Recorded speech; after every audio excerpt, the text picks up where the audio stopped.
اسی دوران وہاں دوحان آتا ہے۔ گلبانو دوحان سے کہتی ہے کہ میری گھوڑی سردی میں تھی اس لیے مجھے نیند نہیں آ رہی تھی، جس پر دوحان کہتا ہے کہ آپ کی سوچ اچھی ہے۔ پھر گلبانو کہتی ہے کہ یہ گھوڑی مجھے سردار خوشنود اور عالیہ نے دی تھی، انہوں نے کہا تھا کہ یہ گھوڑی تمہاری طرح مضبوط ہے، جس پر دوحان گلبانو سے کہتا ہے کہ تم سردار خوشنود اور عالیہ کی بہت عزت کرتی ہو، کیا ایسا ہی ہے؟ جس پر گلبانو کہتی ہے کہ ہاں میں ان کی بہت عزت کرتی ہوں، خاص طور پر سردار خوشنود کی۔ سردار خوشنود نے میرا بہت خیال رکھا ہے۔ جس پر دوحان کہتا ہے پھر یہ واضح ہے کہ تم سردار خوشنود اور ان کے قبیلے کے لیے سب کچھ کرو گی۔ یہ سن کر گلبانو کہتی ہے کہ سپاہی دوحان تم یہاں کیوں آئے ہو؟ کیا تمہیں یہاں سلجان خاتون نے بھیجا ہے؟ یہ کہہ کر گلبانو وہاں سے جانے لگتی ہے، لیکن دوحان اس کا ہاتھ پکڑ لیتا ہے۔ یہ دیکھ کر گلبانو بہت پھرتگی کے ساتھ اپنا خنجر نکال کر دوحان کی گردن پر رکھ لیتی ہے اور کہتی ہے کہ کوئی بھی مجھے اپنے سردار اور ان کی بیوی سے دھوکہ کرنے کا نہیں کہہ سکتا۔ اگر آئندہ تم میرے سامنے آئے تو میں سردار کو جا کر سب کچھ بتا دوں گی۔ اس پر دوحان کہتا ہے کہ گلبانو اگر قبیلے میں واقعی کچھ غلط ہو رہا ہے تو تمہیں اسے روکنا چاہیے۔ اس پر گلبانو کہتی ہے کہ اگر تم نے ایک لفظ بھی اور کہا تو میں تمہاری گردن کاٹ دوں گی۔ اسی دوران دوحان تیزی سے اپنی گردن سے اس کا خنجر ہٹا لیتا ہے اور آزاد ہو کر اسے کہتا ہے کہ گلبانو حلیمہ سلطان نے بھی اپنا سلام بھیجا ہے۔ سلجان خاتون بھی چاہتی ہیں کہ تم اس کا ہار عالیہ کے خیمے سے تلاش کرو۔ اگر تمہیں وہ ہار مل جاتا ہے تو اس کے بعد قبیلے کے لیے جو بھی ضروری ہوا تمہیں وہ سب کچھ کرنا ہوگا۔ پھر دوحان گلبانو سے مزید کہتا ہے کہ گلبانو میرا جو کام تھا وہ میں نے کر دیا، پیغام لانے والے سے بدگمان نہ ہو۔ اس کے بعد دوحان گلبانو کا اس خنجر اسے دیتا ہے اور وہاں سے چلا جاتا ہے۔ اس کے بعد آپ دیکھیں گے کہ ہیما خاتون اپنے گھر والوں کے ساتھ بیٹھ کر کھانا کھا رہی ہیں۔ تیمور سمتکم سے کہتا ہے کہ میں نے تو سنا تھا کہ منگول کسی کو قیدی نہیں رکھتے، پھر انہوں نے آپ کو اتنے سال قید کیوں رکھا؟ اس پر سمتکم تیمور سے جھوٹ بولتے ہوئے کہتا ہے کہ میں گھوڑوں کے بارے میں بہت کچھ جانتا ہوں، انہوں نے مجھے اپنے گھوڑوں کی دیکھ بھال کے لیے رکھا تھا۔ یہ سن کر تیمور کہتا ہے کہ کیا آپ نے اتنے سالوں تک صرف ان کے گھوڑوں کی دیکھ بھال کی ہے؟ جس پر سمتکم کہتا ہے کہ بات صرف گھوڑوں کی دیکھ بھال کی نہیں تھی، اگر گھوڑوں کو کچھ بھی ہو جاتا تھا تو وہ مجھے سزا دیتے تھے۔ پھر ارطغرل سمتکم سے کہتا ہے کہ بھائی اللہ کا شکر ہے اب آپ پر وہ مشکل دن ختم ہو گئے ہیں اور اب آپ واپس اپنے گھر والوں کے پاس آ گئے ہیں۔ دوستو اس کے بعد آپ اس قسط میں دیکھیں گے کہ طبیب عارف عبدالرحمن کا علاج کر رہے ہیں اور وہاں دلی دمیر ترگت اور بمسی بھی موجود ہیں۔ اسی دوران وہاں ارطغرل آتا ہے اور طبیب عارف ارطغرل سے کہتے ہیں عبدالرحمن کی صحت پر کوئی فرق نہیں پڑتا، جس پر بمسی کہتا ہے عبدالرحمن یہ جاننے کے باوجود کہ نویان اس کے ساتھ کیا کرے گا پھر بھی نویان کے پاس چلا گیا۔ ترگت کہتا ہے عبدالرحمن نے ہمارے لیے خود کو قربان کر دیا۔ یہ سن کر دلی دمیر کہتا ہے کہ ایسا نہ کہو، عبدالرحمن دوبارہ اپنے قدموں پر کھڑا ہوگا، نہ ہی اس کو اور نہ ہی ہمیں ہمت ہارنے کا حق حاصل ہے۔ اس کے بعد دلی دمیر طاہر کو لے کر وہاں سے چلے جاتے ہیں۔ اس کے بعد ارطغرل ترگت اور بامسی سے کہتا ہے کہ جلدی سے تیار ہو جاؤ، ہم فجر کے وقت نکل جائیں گے۔ یہ سن کر ترگت کہتا ہے بھائی ہم کہاں جائیں گے؟ ارطغرل ترگت سے کہتا ہے ہم وہاں جا رہے ہیں جہاں ہماری تقدیر لکھی گئی ہے۔ دوستو اس کے بعد آپ دیکھیں گے کہ تاجر افراسیاب سلجان خاتون کے خیمے کے پاس جاتا ہے۔ افراسیاب سلجان کو خیمے سے باہر سے آواز دیتا ہے کہ سلجان خاتون اگر آپ کی اجازت ہو تو میں نے آپ سے کوئی بات کرنی ہے۔ سلجان افراسیاب کی بات سن کر خیمے سے باہر آتی ہیں اور اس سے کہتی ہیں کہ سوداگر رات کے اس وقت کیا مسئلہ ہے؟ جس پر افراسیاب کہتا ہے کہ ہم نے آخری قالینیں لاد دی ہیں، ان میں کچھ نقص دکھائی دے رہا ہے۔ پھر مزید افراسیاب کہتا ہے چلے میں عالیہ خاتون سے بات کر لیتا ہوں۔ جس پر سلجان خاتون کہتی ہیں کہ ٹھہرو تاجر، تم کپڑا بننے والی جگہ پر جاؤ، میں وہیں آتی ہوں۔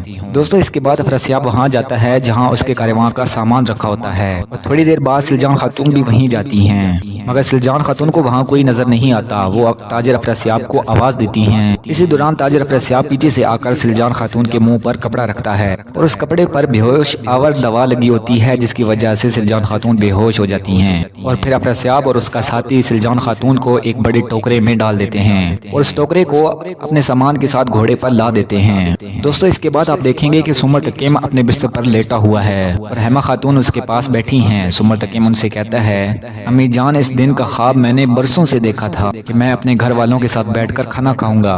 ہیما خاتون سمرتکم سے کہتی ہیں کہ ابھی تم زخمی ہو، تم آرام کرو، کل ہم بہت سی باتیں کریں گے۔ جس پر سمرتکم کہتا ہے کہ امی جان کل میں جانا چاہتا ہوں۔ یہ سن کر ہیما خاتون بہت دکھی ہو جاتی ہیں اور کہتی ہیں کہ تم تو ابھی آئے ہو اور پھر کہاں جانا چاہتے ہو اور اس زخمی حالت میں کیسے جاؤ گے؟ اس پر سمرتکم کہتا ہے کہ امی جان میرا جانا بہت ضروری ہے۔ یہ سن کر ہیما خاتون کہتی ہیں تم بالکل اپنے بھائی ارطغرل کی طرح ہو، جس طرح طرح ارطغرل ہم سے باتیں چھپاتا ہے تم بھی اسی طرح باتیں چھپا رہے ہو۔ اس پر سمر تقیم کہتا ہے امی جان راز مزید رازوں کے پردے ہوتے ہیں۔ مزید وہ کہتا ہے کہ امی جان میرے راز آپ کو مزید پریشان کر دیں گے، میرے رازوں کو راز ہی رہنے دیں۔ مزید وہ کہتا ہے امی جان یاد رکھیں میں نے کبھی اپنے بابا اور اپنے اباؤ اجداد کی عزت پر دھبا نہیں لگنے دیا۔ اس پر حیمہ خاتون کہتی ہیں کہ تھوڑا آرام کر لو، اور پھر سمر تقیم سو جاتا ہے۔ اسی دوران وہاں ارطغرل آتا ہے اور حیمہ خاتون سے کہتا ہے امی جان مجھے اپنی دعاؤں کے ساتھ رخصت کیجیے، میں انشاءاللہ آپ کے لیے خوشخبری لاؤں گا۔ جس پر حیمہ خاتون کہتی ہیں کہ جاؤ بیٹا، اللہ تمہارا سفر آسان کرے، میری دعائیں ہمیشہ تمہارے ساتھ ہیں۔ اس کے بعد ارطغرل حیمہ خاتون سے ملنے کے بعد خیمے سے نکل جاتا ہے۔ دوستو اس کے بعد آپ دیکھیں گے کہ گونجا گل اپنے خیمے میں موجود ہے، اور اسی دوران وہاں مہر الدین اور عالیہ آتے ہیں۔ مہر الدین گونجا گل سے کہتا ہے کہ کیا کام ہو گیا؟ جس پر گونجا گل خوشی سے کہتی ہے جی بابا ہو گیا، میں نے اس مور کو حاصل کر لیا ہے۔ اور اس کے بعد وہ مور مہر الدین کو دے دیتی ہے اور کہتی ہے کہ کھانے کے دوران میں اور روشنی اندر خیمے میں گئے اور مجھے یہ مور وہاں سے مل گئی، اور پھر مزید وہ بتاتی ہے کہ اس نے یہ مور کیسے چرائی ہے۔ اس کے بعد مہر الدین کہتا ہے کہ ہماری حکمرانی کا وقت آ گیا ہے، اب واپسی کا کوئی رستہ نہیں۔ جس پر عالیہ کہتی ہے بھائی یہ مور کس لیے ہے؟ جس پر مہر الدین کہتا ہے یہ مور اوغوز خان کی ہے۔ یہ سن کر عالیہ اور گونجا گل حیران و پریشان ہو جاتی ہیں، اور گونجا گل کہتی ہے کہ بابا اس مور کے پیچھے بہت سے سلطان اور بہت سے بادشاہ لگے ہوئے ہیں، اور آپ یہ مور صلاح الدین کوپے کو دے دیں گے۔ دوستو اس کے بعد آپ دیکھیں گے کہ حمزہ قید خانہ کا دروازہ کھول کر وہاں سے بھاگ جاتا ہے اور افراسیاب کے خیمے میں جاتا ہے۔ افراسیاب حمزہ کو دیکھ کر کہتا ہے حمزہ تم یہاں کیا کر رہے ہو؟ حمزہ کہتا ہے کہ نویان کبھی بھی اپنے بہادر نوجوانوں کو پیچھے نہیں چھوڑتا، تم مجھے اس مصیبت سے باہر نکالنے کا کوئی حل نکالو، میں اور نویان تمہارے شکر گزار ہوں گے۔ جس پر افراسیاب کہتا ہے کہ ٹھیک ہے میں کوئی حل نکالتا ہوں، یقیناً نویان تمہاری واپسی سے بہت خوش ہوگا۔ دوستو اس کے بعد آپ دیکھیں گے کہ ارطغرل بازنطینی سلطنت کے لیے روانہ ہونے کے لیے اپنے خیمے سے باہر آتا ہے، اور باہر اس کے سپاہی دھوان، ترگت اور بامسی کھڑے ہوتے ہیں۔ ارطغرل باہر آ کر اپنے بھائی گندگتو سے ملتا ہے اور اپنے سپاہیوں کو اشارہ کرتا ہے کہ تم لوگ جاؤ۔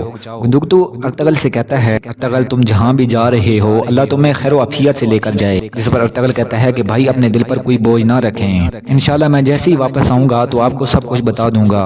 اس کے بعد ارطغرل گندگتو سے گلے ملتا ہے اور وہاں سے روانہ ہو جاتا ہے۔ دوستو اس قسط کے آخر میں آپ دیکھیں گے کہ تاجر افراسیاب قبیلے سے سامان لے کر نکل رہا ہے، اور اس نے اپنے سامان میں سلجان خاتون کو اغوا کر چھپایا ہوا ہے، اور حمزہ بھی اس کے سامان میں چھپا بیٹھا ہے جسے گندگتو نے خود فرار کیا ہے۔ دوستو جب افراسیاب قبیلے کے آخری دروازے پر پہنچتا ہے تو اسے گندگتو روک لیتا ہے۔ تاجر افراسیاب جب یہ صورتحال دیکھتا ہے تو وہ گندگتو سے کہتا ہے جناب اپنی نیک خواہشات کے ساتھ مجھے رخصت کریں، ہم دوبارہ مل کر بھی مزید کاروبار کریں گے۔ اس پر گندگتو کہتا ہے کہ انشاءاللہ تاجر ہم ضرور کاروبار کریں گے، اور گندگتو سامان والی گاڑی کے پاس جا کر دیکھتا ہے تو حمزہ اندر سے چادر ہٹا کر اسے اشارہ کرتا ہے۔ دوستو اسی دوران آپ کو دکھایا جائے گا کہ گندگتو نے حمزہ کو کیوں بھگایا تھا، اور اس نے حمزہ کے ساتھ مل کر نویان کے لیے کیا منصوبہ بندی کی ہے۔ دوستو آپ دیکھیں گے کہ حمزہ گندگتو سے کہتا ہے کہ بھائی میرا خون آپ پر حلال ہے، لیکن مجھے شہادت کا موقع دیں، میں نویان کا سر آپ کے پاس لے کر آؤں گا۔ حمزہ مزید کہتا ہے کہ بھائی یہاں پر ایک اور غدار بھی موجود ہے جس کو میں جانتا ہوں، وہ نویان کے لیے کام کرتا ہے۔ جس پر گندگتو کہتا ہے کون ہے وہ؟ جس پر حمزہ کہتا ہے تاجر افراسیاب نویان کا جاسوس ہے، اگر آپ کو میری باتوں پر یقین نہیں تو آپ اسے گرفتار کریں اور اسے اگلوائیں۔ اس پر گندگتو اپنا خنجر نکال کر حمزہ کے گلے پر رکھ لیتا ہے اور کہتا ہے کہ حمزہ یاد رکھنا اگر تم نے مجھ سے دھوکہ کیا تو میں تمہارا سر قلم کر دوں گا۔ اس کے بعد وہ مزید کہتا ہے میں تمہیں آج شام یہاں سے بھگا دوں گا اور تم سیدھا تاجر افراسیاب کے پاس جاؤ گے اور پھر تم عبد الرحمن کا ادھورا کام پورا کرو گے۔ یہ سن کر حمزہ بہت خوش ہوتا ہے اور پھر گندگتو قید والے خیمے سے نکل جاتا ہے۔ گندگتو اپنا خنجر اور قید خانے کی چابی حمزہ کو دے دیتا ہے۔ دوستو اس کے بعد اس قسط میں جو کچھ ہوا وہ ہم آپ کو بتا چکے ہیں۔ حمزہ کو دیکھنے کے بعد گندگتو افراسیاب کے پاس آتا ہے اور کہتا ہے کہ آپ کا سفر آسان ہو، اور پھر افراسیاب وہاں سے روانہ ہو جاتا ہے۔ تو دوستو آج کی ویڈیو میں بس اتنا ہی، امید کرتا ہوں آپ کو ویڈیو پسند آئی ہوگی۔ اگلی قسط دیکھنے کے لیے ہمارے چینل کو سبسکرائب کریں اور بیل آئیکن ضرور پریس کریں۔ تب تک کے لیے اللہ حافظ۔